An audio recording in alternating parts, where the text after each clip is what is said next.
Fala pessoal, professor Lucas aqui e hoje eu vou falar sobre preposições. O que é uma preposição? Preposição nada mais é do que uma palavra que conecta duas outras palavras, estabelecendo entre elas uma relação de sentido ou dependência. Então, a preposição é como se fosse um intermediário. Sabe quando você precisa comprar algum alimento? Por exemplo, eu quero comprar feijão. Aí eu vou até uma mercearia ou até um supermercado.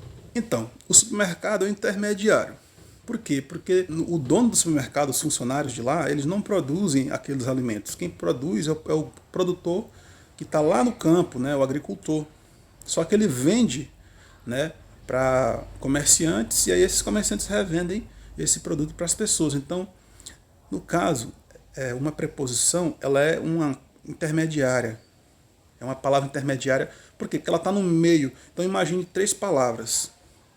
A preposição está no meio. Ela conecta a primeira palavra à terceira.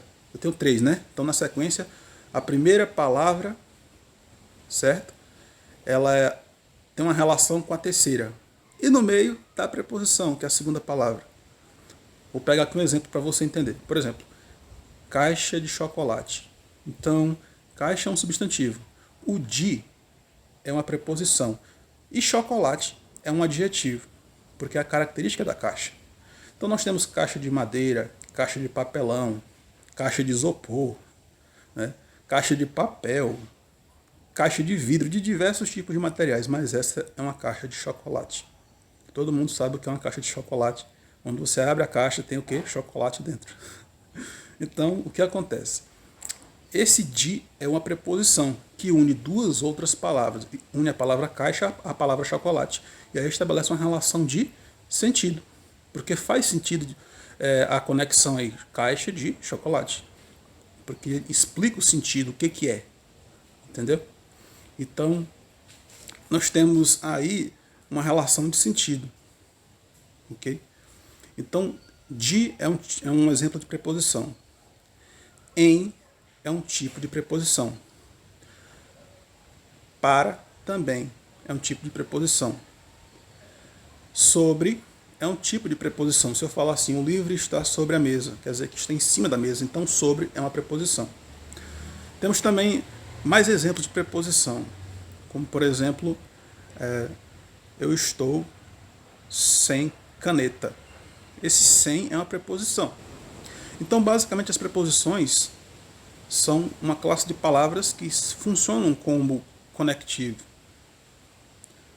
E eu já expliquei no vídeo anterior sobre conjunções, o que são conectivos. Então, conectivos, como o próprio nome já explica, né? Bem simples de entender, conecta. Então, preposição é uma palavra que conecta uma palavra a outra palavra, estabelecendo uma relação de sentido. E essa relação chama-se relação sintática. Porque a sintaxe ela tem esse papel de estabelecer relações entre as palavras. Entenda o seguinte, existem diferentes tipos de relações sintáticas. Vamos pegar aqui um outro exemplo, aqui, uma relação de trabalho. Quando você vai trabalhar na empresa, você passa a ser funcionário. Você tem um chefe, e aquele seu chefe, né, ele tem uma função naquela empresa, e você também tem uma função naquela empresa. Então, quando você vai trabalhar para alguém, você tem ali uma relação de trabalho, ou seja, tem-se um chefe e tem-se um empregado. Entende? E aí você vai trabalhar em troca de uma remuneração. Enfim, então é uma relação. Então a sociedade está cheia de relações sociais, né? Então a relação marido e mulher, quando o cara casa, ele tem uma esposa e ali tem uma relação, um respeito, né? A relação entre o homem e a mulher. A relação professor-aluno. Então, quando você vai para a escola, quando você se matricula em um cursinho preparatório, você vai ter aulas com um professor. E ali você tem ali a relação social, chamada relação professor-aluno, que é a relação onde o professor faz a ação de ensinar e o aluno tem a ação de aprender, né? Então, você tem as relações. Na gramática não é diferente. Quando se fala em sintaxe, está se falando em relações entre as palavras. Por exemplo, toda vez que tiver um sujeito, você vai ter um verbo, que por consequência vai ter um complemento. Então, basicamente, quase toda frase, quase toda oração tem um sujeito que pratica uma ação. E essa ação vai exigir o quê? Um complemento. Então, basicamente, é a relação sintática que estabelece esse tipo de coisa. Então, valeu, até a próxima oportunidade.